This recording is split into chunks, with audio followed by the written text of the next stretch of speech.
Hey, what's up, boys and girls? Bad Billy coming at you. Wanted to run through some more items I picked up over the last few days.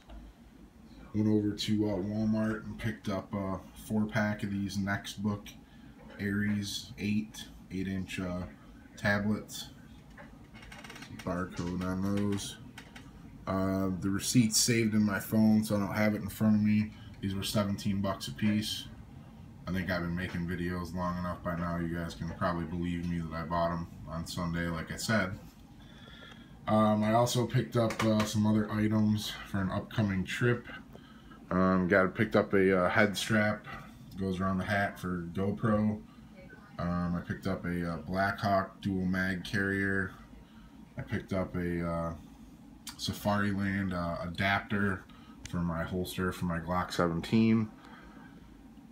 I picked up a tripod adapter for the GoPro and also a Picatinny rail mount for the GoPro.